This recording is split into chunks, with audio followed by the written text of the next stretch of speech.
সবাই খুব ভালো আছেন। আরও একটা নতুন ভিডিওতে আপনাদের স্বাগত জানাই। আমি কমলিকা। আজকে আপনাদের নিয়ে চলে এসেছি রায়দিঘিতে। পুরো জায়গাটা ঘুরে দেখব, তার আগে আপনাদেরকে জানিয়ে দিই আপনারা কিভাবে এখানে আসবেন। আমি এসেছিলাম ট্রেনে। আপনারা যদি ট্রেনে আসতে চান তাহলে শিয়ালদা থেকে লক্ষ্মীকান্তপুর লোকালে চলে আসুন মথুরাপুর রোড স্টেশনে। তারপরে স্টেশনের বাইরে এসে রেলগেটের কাছ থেকেই আপনারা বাস পেয়ে যাবেন রায়দিঘি আসার জন্য।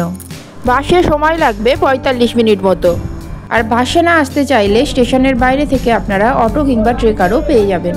এছাড়াও ধর্মতলা থেকে বাসে ডায়মন্ড হারবার চলে আসতে পারেন, কিংবা ট্রেনে ডায়মন্ড হারবার এসে ডায়মন্ড হারবার থেকে M10 বাসে সরাসরি চলে আসতে পারেন রায়দিঘি। রায়দিঘি পৌঁছে বাসস্ট্যান্ড থেকেই সরাসরি চলে এসেছি এই মণি নদীর এই জেটি ঘাটটাতে।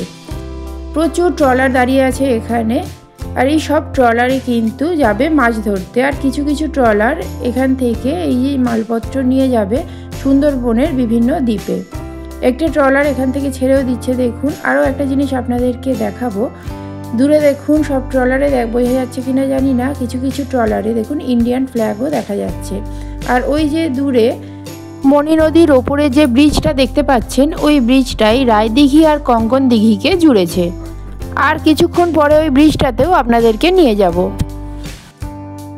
তার আগে এই জেটি ঘাটটা দেখিয়ে দিই আপনাদের। এই দেখুন প্রচুর মালপত্র ট্রলারে ভর্তি করা হয়েছে। আর ওই দূরে যে দেখতে পাচ্ছেন নদীটা বেঁকে গেছে, ওখান থেকেই নদীটা চলে গেছে গঙ্গাসাগর বা বঙ্গোপসাগরের দিকে। এবারে চলুন একজন দাদার থেকে জেনে নিই এই যে ট্রলারগুলো মাছ ধরতে যাচ্ছে, এগুলোর ফিরে আসতে কতটা সময় লাগবে। এগুলো সব মাছ ধরার ট্রলার? হ্যাঁ। ওই ট্রলারটা কোথায় যাচ্ছে? মাছ ধরতে সাগরের দিকে? ট্রলারটা সাগরের দিকে যাচ্ছে মাছ ধরার জন্য। আপনাদের মোটামুটি ট্রলার ছাড়লে কতদিন লাগে ফিরে আসতে? ভালো হলে 3 দিন চলে আসবে। 3 দিন? আর খারাপ হলে? খারাপ হলে এখন 7 দিন 8 দিন 15 দিন। আচ্ছা, মানে শীতের সময়টা বেশি দিন থাকতে হয়, বর্ষার সময় করে 2 দিন 3 দিন চলে আসে। ধন্যবাদ দাদা, ঠিক আছে। তো যে ট্রলারগুলো এখান থেকে ছাড়ছে, এগুলো ওয়েদার ভালো থাকলে ওনারা জানালেন মাছ ধরে 3 দিনেই ফিরে আসবে। আর ওয়েদার খারাপ থাকলে 7 দিন বা আরও বেশি সময়ও লেগে যেতে পারে। চলুন এবারে এখান থেকে যাব। আর দেখুন ট্রলারটা এখন ঘোরাচ্ছে। আর প্রত্যেকটা ট্রলারেই ওনারা যখন ছাড়েন দেখুন ওই ইন্ডিয়ান পতাকা দেওয়া আছে। জুম করে একটু দেখানোর চেষ্টা করছি।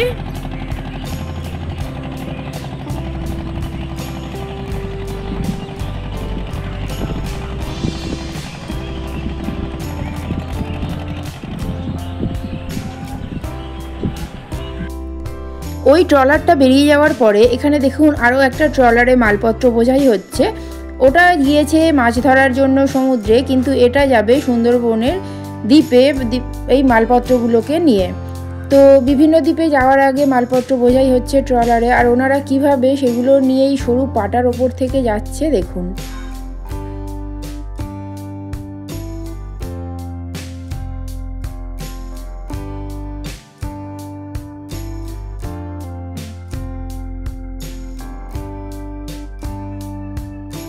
জেটি ঘাটের ঠিক সামনেই আছে বিশাল বড় একটা বাজার। এখন ওই বাজারেই আছি।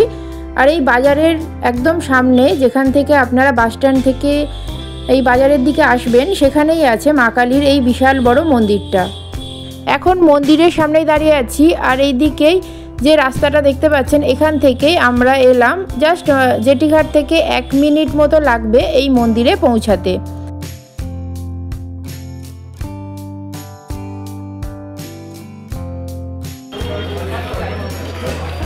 এবারে বাকি জায়গাগুলো আপনাদেরকে ঘুরে দেখাবো। মন্দির থেকে সামনের দিকে একটুখানি এগিয়ে এলেই এই বাস স্ট্যান্ডটা দেখতে পাবেন। প্রচুর বাস দাঁড়িয়ে আছে। এই বাসগুলোই মথুরাপুর হয়ে চলে যাচ্ছে ডায়মন্ড হারবারের দিকে। ঘড়িতে এখন প্রায় 8:45 সকাল। তো আমরা এবারে একটু ব্রেকফাস্ট করে নেব। চলুন দেখা যাক কি পাওয়া যায় এখানে, সেটাও আপনাদেরকে জানাবো। আর এখান থেকে যেহেতু মাছের ট্রলারগুলো ছাড়ছে, তাই প্রচুর মাছও আসে এখানে। সেই জন্য দেখুন এরকম বরফের চাই ভরা প্রচুর গাড়ি যাচ্ছে এখান থেকে ওই মাছের বাজারটাতে। সেখানে আর গেলাম না, এরকম প্রচুর ভ্যান যাচ্ছে। একটু বরফগুলোতে হাত দিয়ে নিলাম, বেশ গরম আছে আজকে। চলুন এবারে একটু ব্রেকফাস্ট করে নেওয়া যাক। চলে এসেছি বাস স্ট্যান্ডের পাশেই একটা রেস্টুরেন্টে। এখানে সকালে ব্রেকফাস্টটা করে নিচ্ছি। ব্রেকফাস্টে নিয়েছি এখানে ওই পেটাই পরোটা, ঘুগনি আর স্পেশাল পেঁয়াজি। তো এটা দিয়েই ব্রেকফাস্ট সেরে নিচ্ছি, নিয়ে আপনাদের সঙ্গে আবার কথা হচ্ছে। রেস্টুরেন্টটা থেকে বেরিয়ে এসেছি আর এই জায়গাটাতে দাঁড়িয়ে আছি। এদিকে আমরা বাস থেকে নেমেছিলাম আর একটু সোজা গেলে বাস স্ট্যান্ডটা, তার পিছনেই নদী আমরা দেখিয়েছিলাম, একটু আগেই আপনাদেরকে দেখালাম। তো এদিক থেকে একটু এগিয়ে এসে এই যে বাঁদিকে রাস্তাটা চলে গেছে, এই রাস্তা ধরে যাব এবারে ব্রিজের দিকে। এই ব্রিজের সামনেটায় অটো টোটো প্রচুর গাড়ি দেখতে পাবেন। তার মধ্যে কিছু গাড়ি যাচ্ছে বোলের বাজারের দিকে আর কিছু গাড়ি যাচ্ছে এই ব্রিজ ক্রস করে কঙ্কন দিঘি হয়ে জটার মন্দিরের দিকে। তো দুটো জায়গায় আপনাদেরকে সামনের দুটো ভিডিওতে দেখাবো। আজকে চলুন আপনাদেরকে ব্রিজটা দেখাই। নিচ থেকে বয়ে যাচ্ছে মণি নদী আর এখন আছি এই মণি নদীর ওপরেই, ব্রিজের ওপরে। এখান থেকে ভিউটা শুধু দেখুন, সুন্দরবনের ভিউ। আর একটু আগে আপনাদেরকে যেখান থেকে এই ব্রিজটা দেখাচ্ছিলাম সেই জায়গাটাও একবার দেখিয়ে দিই। চলুন রাস্তাটা ক্রস করে যাই।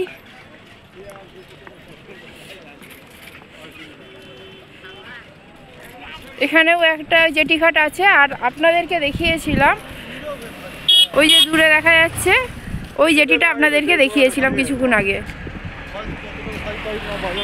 ব্রিজটা দেখুন, এখানে অসাধারণ ভিউ, সুন্দরবনের অসাধারণ ভিউ পাবেন।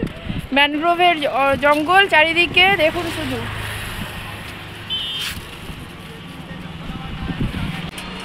ব্যাপক আর প্রচুর ট্রলার জঙ্গলের মানে ম্যানগ্রোভের যে গাছগুলো আছে তার ভিতরেও দেখুন খাড়ি কাটা, ওই খাড়ির ভিতরেও ট্রলার ঢুকিয়ে রাখা আছে। এই দেখুন একটা আপনাদেরকে দেখাই।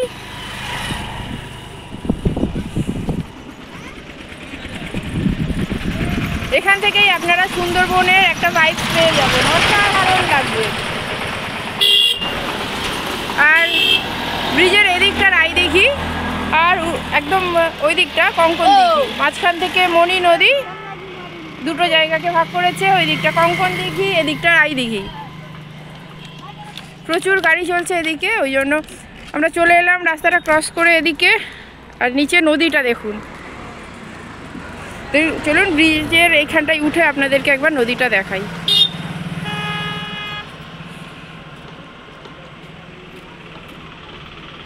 আর এখান থেকে দূরে মন্দিরটার চূড়াও দেখা যাচ্ছে, সেটাও আপনাদেরকে দেখাই। এই কালী মন্দিরটাতেও একটু আগে আপনাদেরকে ঘুরিয়ে আনলাম। চলুন এবারে এখান থেকে আপনাদেরকে নিয়ে যাব রায়দিঘির দিঘিতে।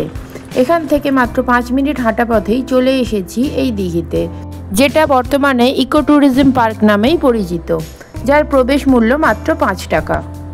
ভোর 5টা থেকে সন্ধ্যা 6টা পর্যন্ত পার্কটি খোলা থাকে। চলুন এবারে ঘুরে নেব পার্কটিতে। আগে এখানে বোটিংয়ের ব্যবস্থা থাকলেও বর্তমানে কোনো বোটিংয়ের ব্যবস্থা নেই। আর পুরো পার্কটার চারপাশ মানে দিঘিটার চারপাশ এইভাবে প্রচুর গাছ দিয়ে সাজানো, আর তার মাঝখান থেকে সুন্দর এই রাস্তাটা দেখতে পাচ্ছি। চলুন এবারে দিঘি সম্পর্কে আরও কিছু কথা আপনাদের জানিয়ে দিই। জানা যায় তৎকালীন এক জমিদারের 2 পুত্র রায় এবং কঙ্কন, তাদের মধ্যে বড় পুত্র রায় এই দিঘিটি খনন করেছিলেন। আর তার নাম অনুসারেই এই দিঘির নাম হয় রায়দিঘি। তার থেকেই এই এলাকার নামও রায়দিঘিই হয়েছে। মতান্তরে এটাও জানা যায় আনুমানিক 10ম শতাব্দীতে চন্দ্ররাজারা বৌদ্ধ মঠের পাশে বিশাল দিঘি খনন করেছিলেন বলে কথিত। পরবর্তীকালে রাজা প্রতাপাদিত্যের কাকা বসন্ত রায়ের হাত ধরে সেই দিঘি সংস্কার হয়, আর সেই দিঘি থেকেই নাম হয় রায়দিঘি। পরবর্তীতে সংস্কারের অভাবে এই দিঘিতে চড়া পড়ে গেলে সরকারি তরফ থেকে এর সংস্কারের দায়িত্ব নেওয়া হয় এবং একে ইকো ট্যুরিজম পার্কে পরিণত করা হয়। 30 একর জমির ওপরে তৈরি এই দিঘির চারপাশে বর্তমানে রয়েছে প্রচুর সুসজ্জিত গাছপালা এবং বসার জায়গা। একদিনের ভ্রমণের জন্য এই জায়গাটাতে কিন্তু আপনারা আসতেই পারেন।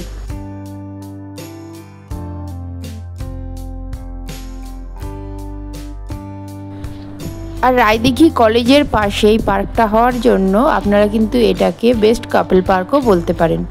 তবে বোটিংয়ের সুবিধা বর্তমানে না থাকলেও আপনাদের যদি মাছ ধরার নেশা থাকে তাহলেও কিন্তু এই পার্কটাতে আপনারা আসতেই পারেন, কারণ এখানে কিন্তু আপনারা লিজ নিয়ে মাছও ধরতে পারেন। তার জন্য এইরকম কিছু বেদি তৈরি করা আছে, মানে এই কাঠের যে তক্তাগুলো দেখছেন, এরম পুরো দিঘিটার চারপাশেই প্রচুর এইরম কাঠের তক্তা দেওয়া আছে যেখানে বসে, এবং নাম্বারিংও করা আছে এগুলোতে। তো লিজ নিয়ে আপনারা এখানে বসে মাছও ধরতে পারবেন। এটাই ছিল আজকে আমার রায়দিঘি ভ্রমণের প্রথম পর্ব। ভিডিওটা কেমন লাগলো অবশ্যই কমেন্ট করে জানাবেন। আর এখানেই আমি রায়দিঘি ভ্রমণের প্রথম পর্বটা শেষ করছি। এরপরে আমি জটার দেউল আর বোলের বাজারের ভিডিও নিয়ে খুব তাড়াতাড়ি ফিরব। ভিডিওটা ভালো লাগলে লাইক কমেন্ট শেয়ার করবেন, আর চ্যানেলে নতুন বন্ধু হলে চ্যানেলটা সাবস্ক্রাইব করতে ভুলবেন না। দেখা হচ্ছে খুব তাড়াতাড়ি নতুন ভিডিওতে। সবাই সুস্থ থাকবেন, ভালো থাকবেন, সাবধানে থাকবেন। আজকের মতো টাটা।